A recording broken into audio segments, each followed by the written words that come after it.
인사드리겠습니다. 안녕하세요. 네. 우리 다 함께 로마서 1장 말씀을 함께 읽도록 하겠습니다.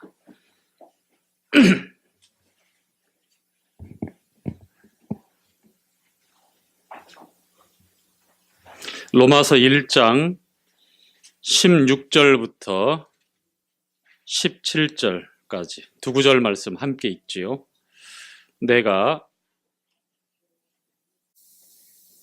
시작. 내가 복음을 부끄러워하지 아니하노니 이 복음은 모든 믿는 자에게 구원을 주시는 하나님의 능력이 됨이라.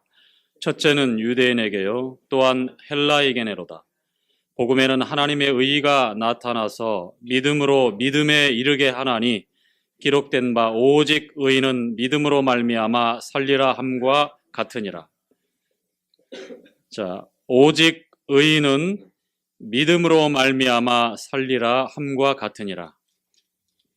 자, 복음에 나타난 하나님의 의이며 또 하나님의 의를 가지고 있는 성도들의 삶을 이렇게 말씀하고 있습니다. 우리가 하루하루 건강하게 무탈하게 이렇게 잘 지내는 것도 당연한 것이 아니라 하나님께 감사할 내용이고요.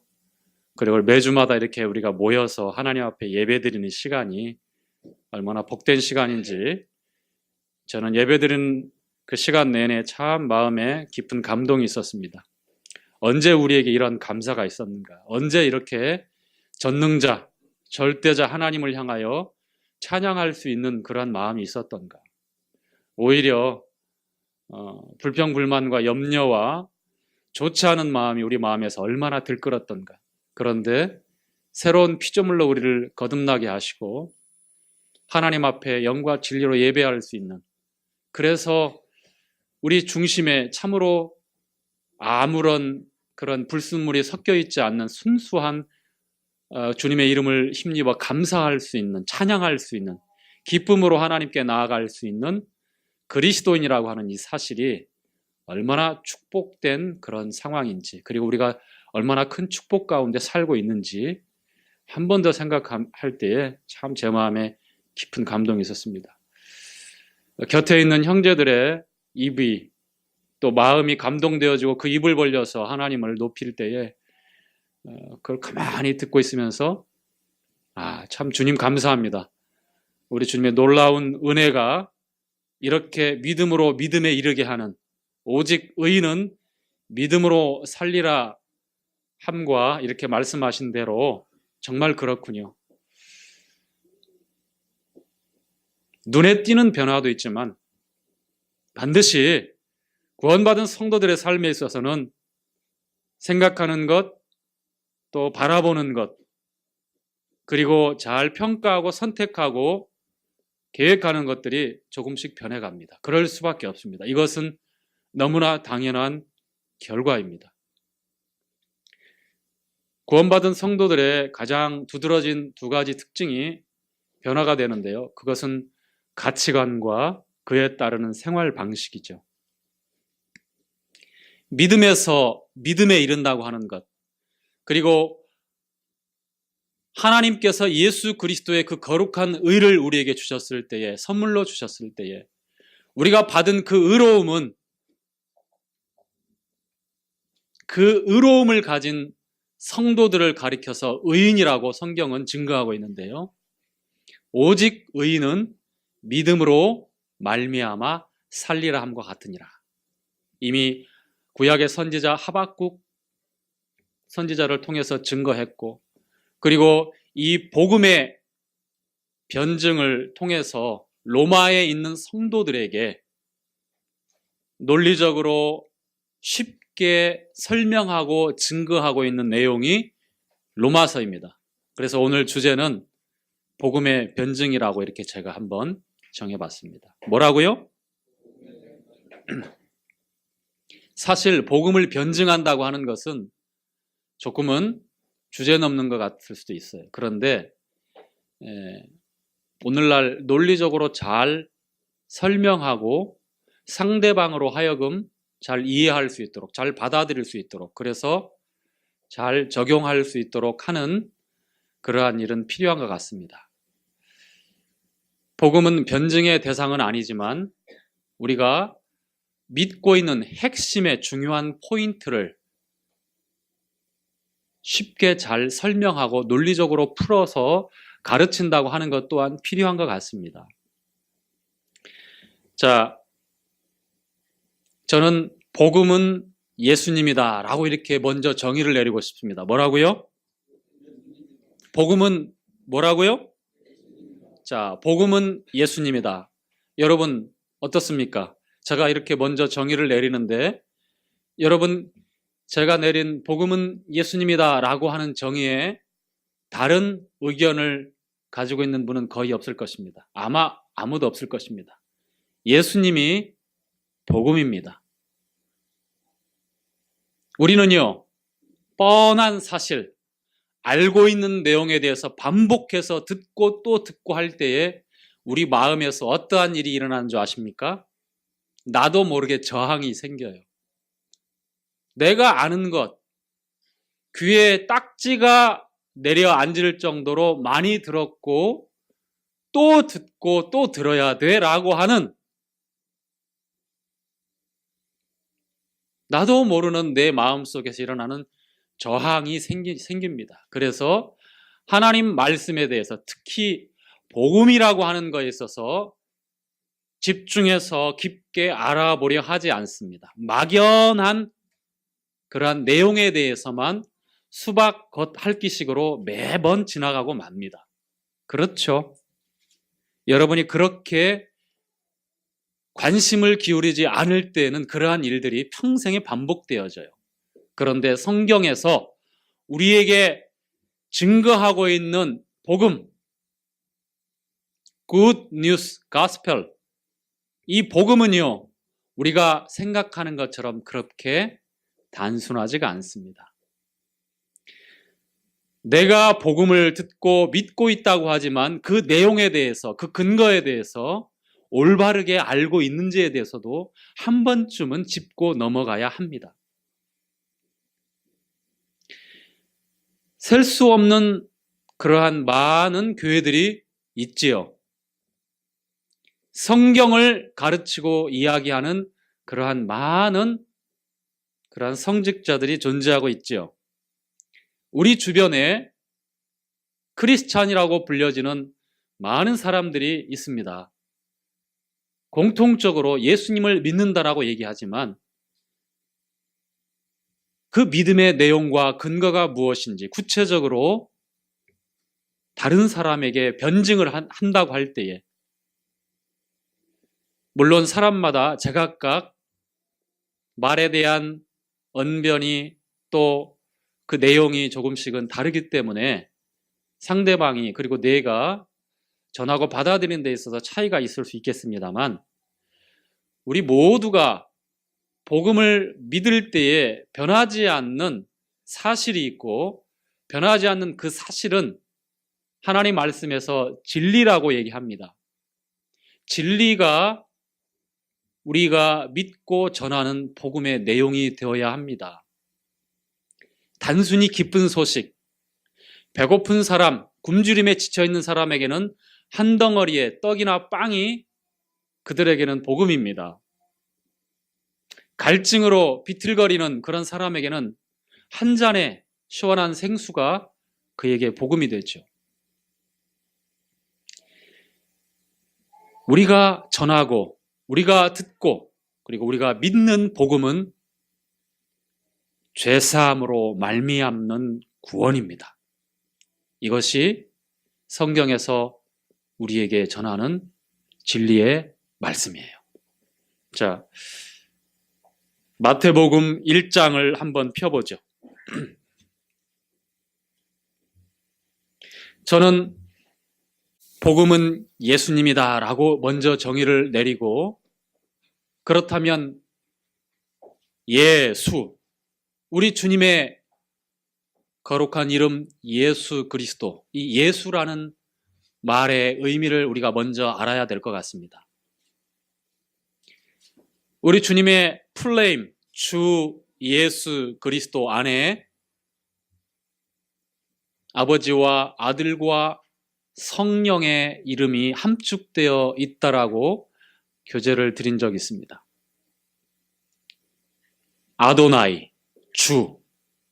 그리고 두 번째, 말씀이신 하나님이 아들로 오신 그 이름을 예수라라고 말씀하는데 그게 무슨 말인지. 자, 1장 21절, 22절, 그리고 21절만 읽겠습니다. 오늘은 21절까지만. 자, 아들을 시작. 아들을 낳으리니 이름을 예수라 하라. 이는 그가 자기 백성을 저희 죄에서 구원할 자이심이니라. 자, 아들을 낳으리니 그 이름을 예수라 하라. 이는 그가 자기 백성을 저희 죄에서 구원할 자이심이니라. 예수는 구원자라고 하는 의미입니다. 예슈아, 호세아, 여호수아 다 같은 말이에요. 구원자. 예수 무슨 말이라고요? 자, 구원자, Savior. 우리의 구원자로 오신 분이 예수님이고 예수의 이름의 뜻과 그 의미가 저희 죄에서 구원할 자, 이러한 의미입니다. 자, 누가복음 1장 한 번 더 읽지요. 누가복음 1장 77절입니다.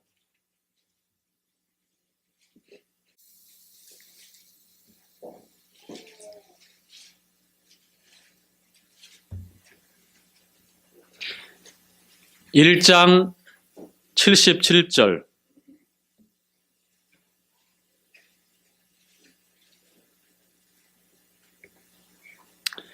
침례 요한에 붙인 사가랴가 성령의 감동으로 이렇게 증거합니다. 시작. 주의 백성에게 그 죄사함으로 말미암는 구원을 알게 하리니.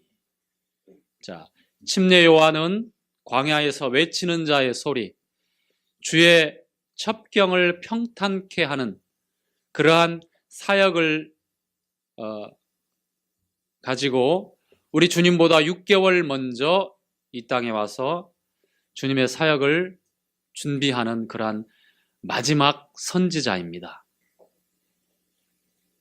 침례 요한의 사역의 중심에 바로 죄사함으로 말미암는 구원을 알게 하는 것입니다.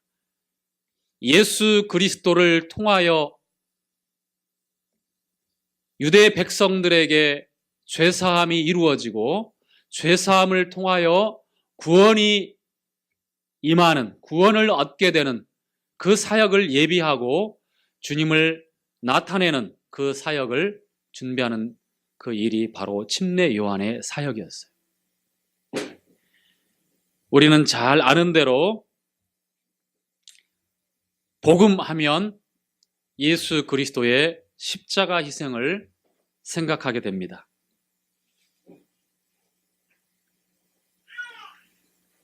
이 세상은요, 수많은 종교가 있지요. 그리고 이 수많은 종교의 드러난 겉모습들, 사람들이 평가하고 받아들일 수밖에 없는 겉모습들은 거의 다 비슷한 것 같아요. 권선징악이라고 하는 공통적인 그러한 내용들을 가지고 있지만, 그러나 그 속에 하나 둘 자세히 들어가면 근본적으로 다르다라고 하는 것들을 잘 알고 있습니다. 우리 조상들이 제일 큰 영향을 지금까지 받고 있고, 여러분 지금 우리 세대에도 큰 영향을 받고 있는 유교라고 하는 종교, 특별하게 어떤 신을 숭배하는 것은 아니지만 공자의 가르침을 따라, 그렇죠? 삼강오륜, 가장 대표적인 나라에 대해서, 이 사회에 대해서, 부모에 대해서, 형제에 대해서, 이웃에 대해서 어떠한 사람의 됨됨이를 가져야 되는지. 불교는 또 어떻습니까? 인도에서 파생되어진 힌두교가 그 근간이지만 그 가르침을 저항하며 또 다른 가르침을 추구해서 나온 이 불교는 또 어떻습니까? 불교의 가르침의 가장 기본적인 것은, 가장 중요한 것은 사람의 욕심을 제거하는 것이고, 그것을 수련해서 잘 이루어서 궁극적인 마지막 목표가 해탈이지요. 그것은 무, 없을 무, 제로, 아무것도 없는 공이라고 하는 그 상태에 이르러야만 불교에서 추구하는 궁극적인 목표에 도달합니다. 힌두교, 헤아릴 수 없는 수많은 신들, 오늘날까지도 계속해서 신들이 만들어져요. 3억이 넘는 신이 있다고 합니다. 가까운 일본에는 뭐 수백만의 신이 또 있다고 해요. 일본의 토속 그러한 종교들. 이 사람들이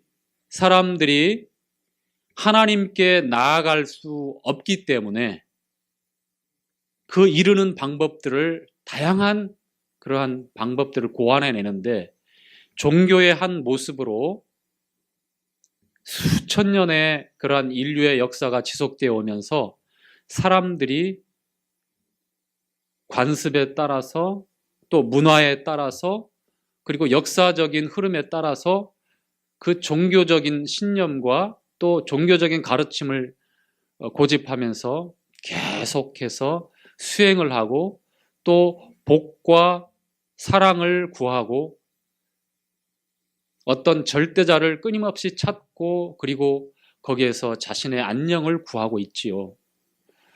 우리가 알고 있는 대표적인 세상에 있는 이 4대 종교 외에도 수많은 그런 종교들이, 토속적인, 민족적인 그런 샤머니즘적인 종교들이 각 나라 구석구석에 인류 역사가 흘러오면서 그렇게 만들어지고 사람들의 정신적인 위안을 그렇게 해결해 보려고 애쓰고 노력하고 있죠. 그리고 거기서 이 많은 인생들이 안식을 누리려고 합니다만, 그런데 그 어떠한 종교나 어떠한 종교의 가르침도 인생의 근본적인 문제를 해결하지 못했고요. 인생의 근본적인 해결이 무엇이었습니까? 삶과 죽음 아닙니까? 답을 줄 수가 없어요. 윤회라는 것으로, 전생이라고 하는 것으로, 업보라는 것으로, 혹은 여러 신들이 있지만 다양한 가르침을 통해서 사람들에게 사후 세계에 대한 많은 그러한 가르침을 주고, 그리고 자신들의 어떤 종교의 독특한 가르침을 통해서 그 해결책을 내놓은 것처럼 하지만, 그 어디에도 우리 인생의 기본적이고 가장 중요한 인생의 문제를 해결할 수가 있는 그런 가르침들이 없었다는 거예요. 그리고 사람들이 다 객관적으로 보고 평가할 때는 종교가 다 좋은 것이고 비슷한 것 같다라고 얘기를 합니다. 그렇지 않아요. 전혀 그렇지 않습니다. 또 혹은 성경을 믿고 있는 우리 그리스도인들에 대해서 부정적으로 평가할 때에 기독교는 너무 배타적인 것 같아, 너무 독선적인 것 같아, 이러한 부정적인 평가를 합니다. 그렇죠. 여러분 그렇게 주변에서 얘기 들어보지 않았습니까? 왜 너희만 옳다고 얘기하느냐, 다 인정해 줄 수 있지 않느냐라고. 그렇죠. 여러분이 그런 말을 듣고 그러한 가르침을 다른 사람들로 하여금 간접적으로 접하게 될 때, 그러한 거에 노출됐을 때 이건 전혀 새로운 것이 아니에요. 예전부터 있었고요.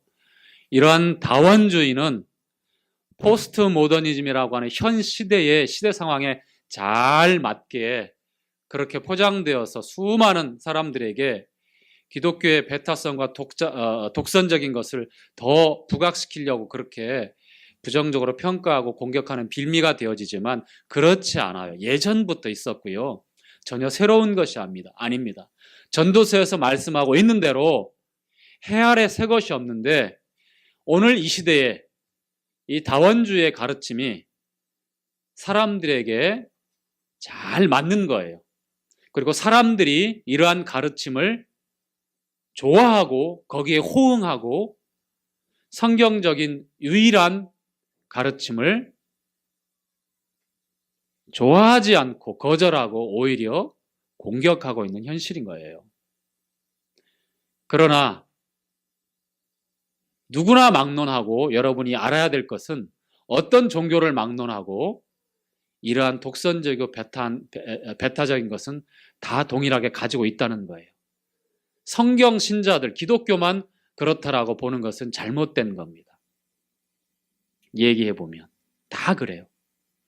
자, 포스트 모더니즘 시대에 성경을 공격하기 위한, 그리고 성도들의 가지고 있는 진리를 근거로 한 이 복음에 대한 부정적인 평가를 그렇게 합리화하기 위해서, 그리고 이 진리의 말씀을 희석시키고 다원화시키기 위해서 그렇게 얘기하는 것뿐입니다. 자, 우리는 에베소서 2장 말씀을 통해서 우리에게 하나님께서 구원하시는 방법을 소개하고 있습니다.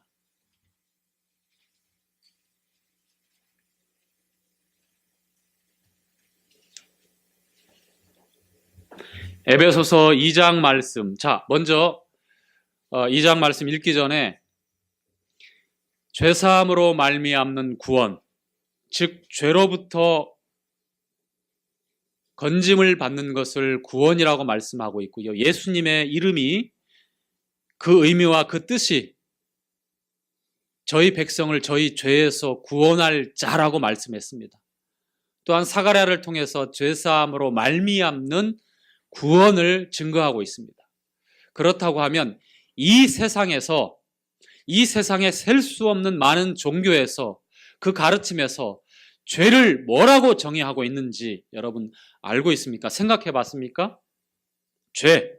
죄란 무엇인가? 죄인은 누구인가?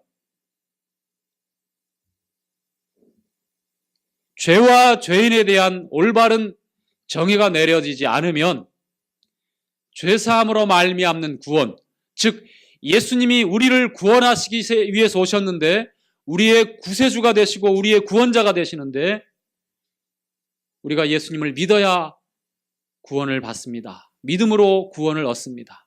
하나님의 은혜를 통하여 믿음으로 말미암아 구원을 받습니다. 라고 이렇게 우리가 잘 알고 있는데 이 죄에 대해서, 이 죄인에 대해서 어떻게 이해하고 어떻게 정의를 내리고 있는지 우리가 잘 알아야 합니다. 그렇지 않고서는 그 다음 내용에 대해서 올바로 이해하고 받아들이고 믿을 수 없는 것이죠. 그렇습니까? 자, 그럼 죄가 무엇입니까? 또 죄인은 누구를 죄인이라고 말합니까? 자, 하나님을 믿지 않는 것, 죄다, 죄인이다. 또 다른 예수님을 그냥 얘기하십시오. 제가 정답을 여러분에게 얘기하라고 말씀을 드리는 것이 아니라 여러분이 어떻게 알고 있는지. 예? 사망이 죄고 사망이 죄인이다. 예. 또요. 우리 전용희 형제님 깊이 생각하시고 계시는데 혹시 어떻게 정의를 내릴 수 있겠습니까? 하나님을 의심하는 것, 하나님을 믿지 않는 것, 의심하는 것, 또 혹시 있습니까? 예수님을 믿지 않는 것. 자, 요한복음에 죄에 대하여, 의에 대하여, 심판에 대하여 주님이 설명한 게 있죠. 죄에 대하여라 함은 뭐라고 말씀하셨습니까? 저희가 나를 믿지 않는 것, 믿지 않는 것. 우리는 죄 하면 처음에 딱 의식적으로 생각나는 게 우리 양심에 비추어 가지고, 양심에 비추어서 선과 악을 나누어서 그 악에 치우치면 그것을 죄라고 얘기합니다. 이게 일반적으로 이 세상에서 평가하고 또 나아가서 정의하고 가르치고 있는 내용이죠? 맞습니다. 일견 맞는 내용이지만 정확한 건 아니죠. 그렇죠? 자, 성경에서 말씀하고 있는 죄는 원어적인 표현으로 봤을 때 관역이 있고요. 그 관역에 활 시위를 당겨서 활을 쏘았는데 그 활이 관역에 꽂혀야 됩니다. 그런데 그 관역을 벗어나는 것, 빗나가는 것. 그 화살이 활 시위를 떠나서 그 관역에 맞춰서 꽂히고 그 관역 안에 꽂혀야 되는데 그 관역을 벗어나는 것, 빗나가는 것을 죄라라고 정의를 하지만 이것은 조금은 우리가 이해할 때 좀 막연한 것 같아요. 그래서 성경의 말씀, 죄를 뭐라고 정의하는지. 성경 말씀은요, 저희들로 하여금 근본적인 죄, 그리고 내가 죄인인 것을 알게 하는 그러한 주님의 명령들이 기록되어 있습니다. 근본적인 우리가 죄에 대해서, 내가 죄인이라고 하는 것에 대해서 알 수 있도록 주님께서 아주 쉽게 설명한 게 바로 요한복음에 우리가 방금 말씀한 대로 죄에 대하여 하면 심판에 대하여, 의에 대하여, 심판에 대하여 주님 말씀했을 때에 믿지 않는 것, 예수 그리스도를 거절하고 믿지 않는 불신, 의심하는 것, 이것을 죄라고 성경은 정의하고 있고요. 그러한 사람을 죄인이라고 성경은 말씀하고 있습니다. 그러나 이제 우리가 실제적으로 우리가 죄인이라고 하는 것을 경험으로, 양심으로, 삶을 통해서 알 수 있도록 하는 것이 바로 율법입니다. 하나님의 거룩한 법이에요. 출애굽기 20장에 10계명이 나와 있지요. 그렇죠. 나 외에 다른 신을 내게 있게 말지니라 부터 해서 탐내지 말아라 라고 하는 것까지. 하나님께서 율법을 주신 것은요, 우리가 잘 알고 있는 것처럼 가나안 땅에 가나안 민족들, 주변에 있는 수많은 민족들과 구별된 거룩한 하나님의 백성으로 구별되게 하기 위해서 율법을 주셨어요. 이것이 1차적인 목적이라고 하면 더 중요한 2차적인 목적이 있죠. 율법을 주신 것은 너희들은 죄인이다. 하나님의 은혜가 아니면 결코 소망이 없는, 희망이 없는, 기대할 수 없는 죄인이다 라고 하는 것을 이스라엘 백성들을 샘플로 삼아서 선민, 하나님의 거룩한 약속을 가지고 있는 그 이스라엘 백성, 유대인들을 먼저 시범 케이스로 세워서 인생들이 하나님의 은혜가 아니면 도무지 희망과 소망이 없음을 가르쳐 주시기 위해서 율법 앞에서 양심으로 단순한 도덕적인 관념과 습관과 문화적인 특성을 따라서 가지고 있었던, 자기들이 세우고 있었던, 만들어 놓은 어떤 가치, 거기에 비추어서 나는 괜찮은 사람인 줄 알았는데 그렇게 살아왔고 영적으로 아무런 꺼리낌 없이 우리 조상 때부터 해왔던 일들을 하고 선하게 살았고, 그렇죠. 그런데 나 외에 다른 신을 내게 있게 말지며 우상 숭배하지 말 것이며 하늘에 땅에 물속에 있는 어느 형상도 만들지 말 것이며 또 내 이름을 망령되이 일컫지 말 것이며 안식일을 기억하여 거룩히 지키라고 하신 말씀. 하나님께 대한 이 거룩한 계명을 사람들이 지킬 수 있다고요? 지켰다고요? 앞으로 지킬 수 있다고요? 지키고 있다고요? 계속 지키고 있었다고요? 아닙니다. 하나님의 율법은요, 사람이 지킬 수 없는 법이에요. 거룩한 그 법은 거룩한 능력이 없는 사람들이 지킬 수 있는 법이 아닙니다. 우리가 크게 오해하고 있는 것 중에 가장 큰 오해가 뭐냐면 내게 거룩함이 없고 능력이 없는데도 하나님의 그 거룩한 법 앞에서 예, 지키겠습니다. 지킬 수 있습니다. 지킬 수 있을 것입니다. 라고 그렇게 생각하고 있다는 거예요.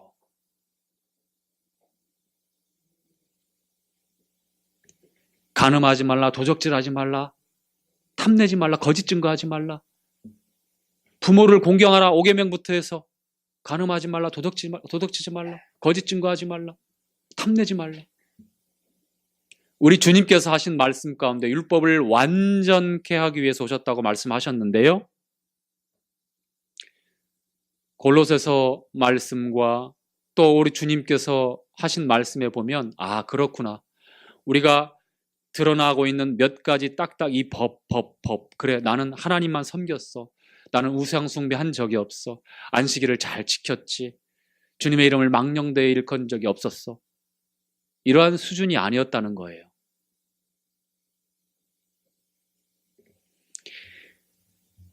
사도 바울을 통해서 사람이 그 마음에 탐심을 가지고 있다면, 욕심을 가지고 있다면, 뭔가를 강렬하게 원하고 자기 속에 욕망을 품고 있다면 이미 그는 탐심을 가지고 있다면 이미 그는 하나님의 계명을 범하고 있었고요. 지킬 수도 없는 존재인 것을 스스로 증명하는 거예요. 그 마음에 일어나는 미움과 이 분노와 이 미움은요, 주님께서 이미 그 마음에 살인하였다라고 말씀하는 것처럼 하나님의 거룩한 법 앞에 우리가 그 법을 지킬 수 없는 존재인 것을 스스로 그 마음에 일어나는 그 미움을 통해서 증거하고 있는 것입니다. 악한 정욕과 음란한 생각들은 그 마음에 이미 간음하지 말라라고 하신 그 계명을 지킬 수 없는 존재인 것을 스스로 증거하고 있는 것입니다. 우리 인생들의 숨은 마음들이 다 드러난다고 하십시오. 이 가운데 저를 포함해서 누구 하나 부끄러움에 자기 몸을 숨길 수밖에 없다는 것을 다 공감할 거예요. 하나님의 은혜가 아니면 우리에게는 희망이 없습니다. 이것이 죄사함의 출발입니다. 그렇지 않고서야 믿음에 이르는 은혜를 인하여 믿음으로 말미암아 구원을 받는 하나님의 이 놀라운 은혜의 방법을 올바로 이해할 수가 없는 것이에요. 자기 자신에 대해서 기대하고 노력하고 개발하고 뭔가 열심히 애를 쓰면 그래도 나아지지 않을까라고 하는 일말의 가능성이라도 두고 끝까지 자신에게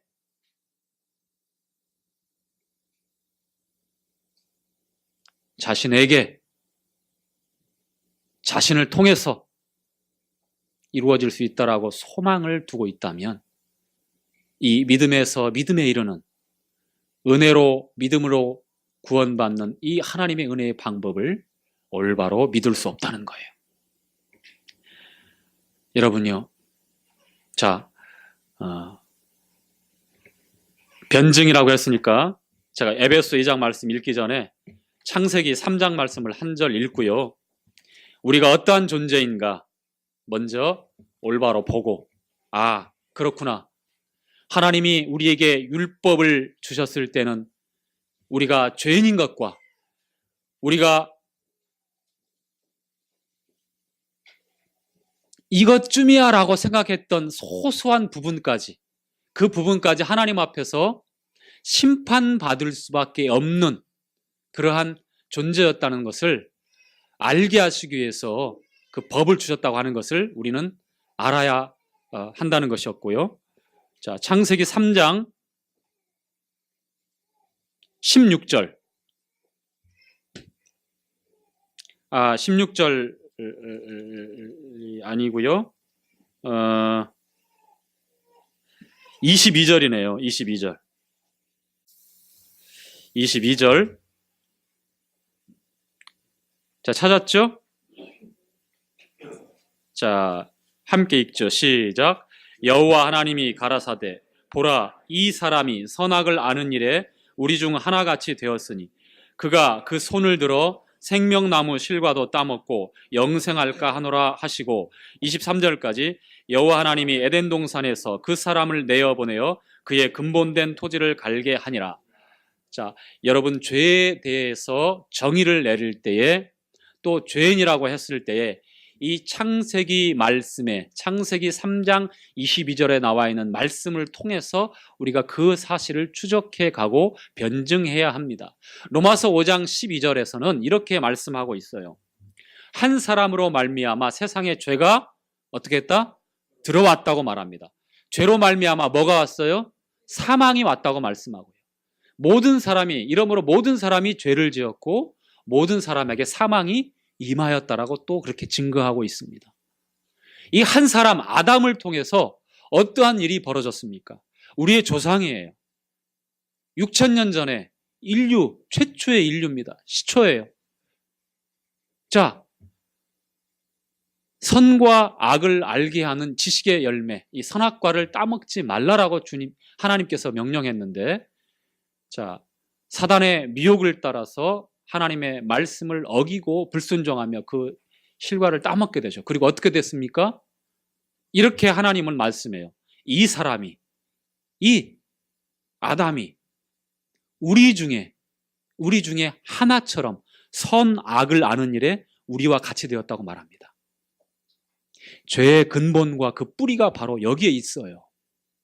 단순히 거짓말을 했느냐, 미워했느냐, 싸웠느냐, 욕심을 부렸느냐, 그것을 통해서 내가 죄인인 것을 그 드러나는 열매를 통해서 알 수 있지만, 근본 뿌리는 바로 창세기 3장 22절에 나와 있는 말씀에서 우리가 알아야 돼요. 무슨 말씀입니까? 선악을 아는 일에 이제 하나님과 동등하게 하나님 말씀과 겨루어 비길 수 있는, 그리고 오히려 저항하고 하나님의 그 기준을 끊임없이 공격하는 그러한 기준, 그러한 존재가 되었다고 하는 것이 바로 죄악의 뿌리고 죄인의 뿌리고 죄의 뿌리입니다. 즉, 하나님의 말씀이 선과 악이여, 하나님의 말씀을 통해서 하나님께서 선과 악을 정하신다면 이제는 더 이상 아담 마음속에 하나님의 말씀에 순종할 수 없는, 즉 하나님의 말씀에 선이라고 했던 것이, 그 선이라고 하는 말씀이 나에게 유익이 되면 나도 선이 돼요. 아담 입장에서. 그렇죠? 나에게도 거룩하고 선입니다. 그런데 반대로 하나님이 말씀하신 그 선이 나를 힘들게 하고, 아담 입장에서 나를 괴롭게 하고 나를 부끄럽게 한다면 그것은 더 이상 선이 아니에요. 오히려 그것이 악이 되는 겁니다. 이것이 바로 선악을 아는 일에 우리와 같이 되어서 하나님의 말씀과 끊임없이 대항하는 거예요. 그것이 바로 근본된 인간 마음속에 타고난 본성이고 죄성이고, 바로 이게 죄의 뿌리라고 하는 거예요. 하나님께서 악이라고 말씀하신 하나님의 말씀이 나에게 불리하고 나한테도 손해가 되어지고 나를 당황하게 하면 그것도 역시 여전히 악입니다. 말씀과 일치합니다. 그런데 반대로 하나님이 악이라고 하셨지만 은밀하게 나를 즐겁게 하고 나를 행복하게 하고 나에게 이익이 되어지고 나에게 기쁨이 되어진다면 나에게 선이 되어져요. 더 이상 하나님과 동거할 수 있어요? 동거할 수 없습니다. 그래서 내어 쫓아내는 것이고요. 이제는 심판할 수밖에 없어요. 심판할 수밖에 없습니다. 심판을 받을 수밖에 없어요. 그게 죄의 근본된 뿌리고, 우리가 올바로 내 자신이 어떠한 존재인가, 수많은 종교가 해결할 수 없는 이 땅의 수많은 종교의 가르침과 신념과 그러한 사람들의 열변을 토한 가르침을 통해서 감동할 수 있지만, 근본적인 우리 뿌리 문제, 우리 죄인의 신분들, 우리가 품고 있는 평생에 나를 지배하고 있는 이 죄의 문제를 해결할 수 없는 겁니다. 그래서 복음은 예수님이다라고 하는 게 제가 먼저 정의 내린 거예요. 이 문제를, 이 죄의 문제를, 이 죄인의 시급한 문제를 해결하고 완벽하게, 깨끗하게, 거룩하게, 영원하게 해결하실 수 있고 해결해 주셨고 그것을 보증하시는 분이 우리 예수님이기 때문에 복음은 예수님이다라고 말씀을 드리는 겁니다. 에베소 2장 말씀을 보죠. 2장 8절.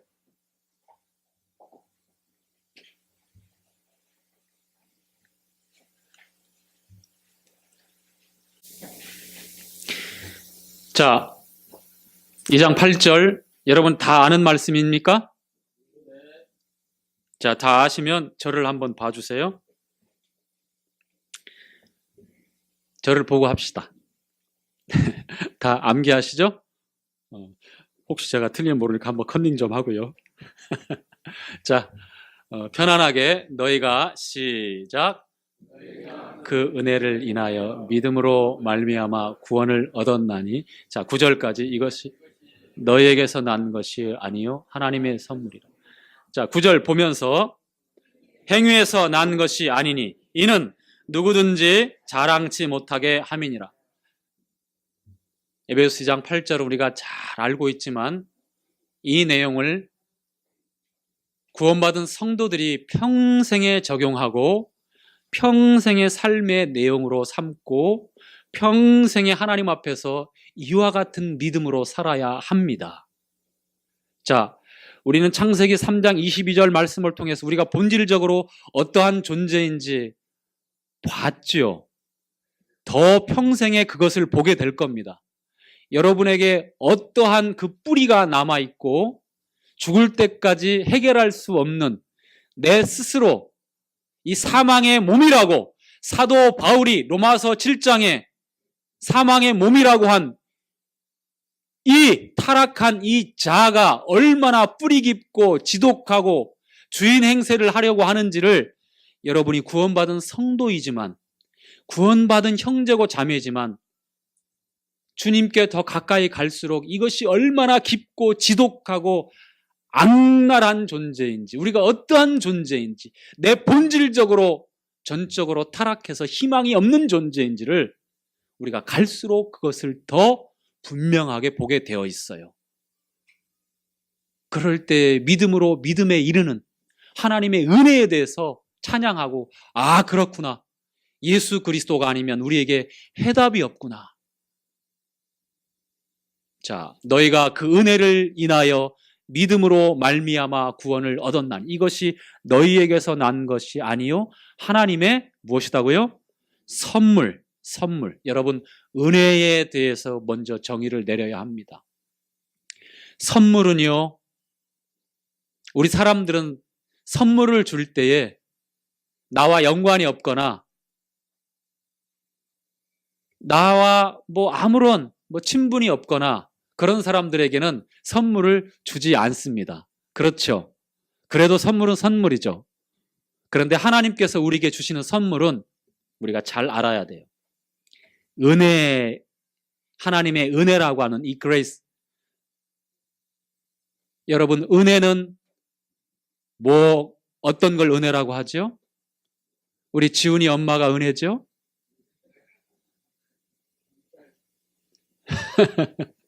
자, 은혜를 뭐라고 얘기하시겠습니까? 크게 세 가지로 저는 요약하고 싶습니다. 이 세 가지 내용에 부합되어야만 어느 것 세 가지 중에 하나라도 부족하면 그 사람 진짜 은혜 받은 사람이 아닙니다. 하나님의 은혜를 받은 여러분 맞습니까? 여러분에게는 하나님의 은혜가 머물러 있습니까? 여러분의 평생에 하나님의 은혜가 임하고 있습니까? 자, 그러면 여러분은 하나님의 은혜를 받은 자로서 제가 세 가지 내용을 말씀드릴 텐데 한번 생각해 보십시오. 하나님 앞에서 여러분은 그 어떠한 능력도 없는 사람들이었습니다. 맞습니까? 하나님 앞에서 여러분은 그 어떤 자격도 없었던 사람들입니다. 맞습니까? 점점 소리가 줄어드는데 은혜 받으셨죠? 우리 세영이 형제만 은혜를 받은 게 아니에요. 자, 여러분은 하나님 앞에 어떠한 자격도 없었던 사람들이에요. 맞습니까? 또한 하나님께서 여러분에게 어떠한 조건도 제시한 적이 없습니다. 맞습니까? 능력도 자격도 조건도 이 세 가지 중에 어느 것 하나라도 하나님 앞에서 여러분이 갖춰 본 적이 없어요. 가지고 있었던 적이 없습니다. 그런 사람들에게 그러한 자인 것을 올바로 깨달은 자가 하나님의 은혜가 무엇인 줄 알고 그 은혜를 내가 받고 믿음으로 구원 받았다라고 고백할 수 있는 것입니다. 아멘. 믿음에서 믿음에 이르는 것은 바로 그런 거예요. 오직 의인이 믿음으로 말미암아 산다고 하는 것은 바로 그런 것입니다. 자, 결론을 내려야 될 것 같아요. 시편 51편에 보면 다윗이요, 바세바의 아내, 우리아의 아내 바세바를 취하고 하나님으로부터 징계를 당하면서 이렇게 너무 괴로울 때 괴로운 심정을 토하면서 적었던 시가 이 시편 51편인데요. 시편 51편 5절에 이런 내용이 있어요. 모친이 죄악 중에 출생하였고 내가 또 죄 중에 잉태하였다라고 이렇게 말씀을 하고 있습니다. 다윗만 그렇습니까? 우리가 다 그렇습니다. 우리가 다 그래요. 죄악 중에 출생하였고 죄 중에 잉태되었다면 우리에게 희망이 있겠습니까? 우리에게 자격과 능력과 조건을 그렇게 갖출 수 있는 존재였겠습니까? 아닙니다. 근본적으로 죄인이고 근본적으로 죄 가운데 나서 죄 가운데 살다가 죄 가운데 멸망할 수밖에 없는 존재라는 거예요. 그런데요, 여러분, 이 죄는요, 오직 한 가지로만 사해지죠? 그렇죠? 그리고요, 주님께서 우리가 구원받았고 의롭다 하심을 증명하신 분명한 사역을 완성하셨습니다. 죄는요, 하나님 용서해 주십시오. 잘못했습니다. 애통하고 아파한다고 해서 죄가 용서되지 않습니다. 후회한다고 해서 내 죄가 사라지지 않습니다. 죄는요, 피, 흘림, 피의 속죄, 피를 통해서만 죄가 사해지고 이 피 흘려짐이 아니면 죄가 절대로 사해질 수가 없습니다. 오늘날 많은 오해 가운데 후회하고 아파하고 괴로워하면 죄가 작은 죄들은 사해지고 큰 죄는 예수님이 십자가에서 용서해 주었습니다. 예수님 피로 용서받습니다. 라고 그렇게 이해하고 또 알고 있고 가르치고 그렇게 신앙생활을 하려고 합니다. 전혀 아닙니다. 잘못됐습니다. 머리 털끝만한 죄라도 끔찍하게 생각하는 어마어마한 그런 죄까지 포함해서 머리털 끝만한 죄라도 피 흘림이 없으면 죄사함이 없습니다. 레위기 17장에 나와 있는 말씀과 또 이 모든 복음의 완성과 그 사실을 증거하고 증명한 주님의 사역에 대해서는 다음에 교제하도록 하겠습니다. 복음의 변증은 오늘 이렇게 여기까지만 마무리하도록 하겠습니다. 마치겠습니다.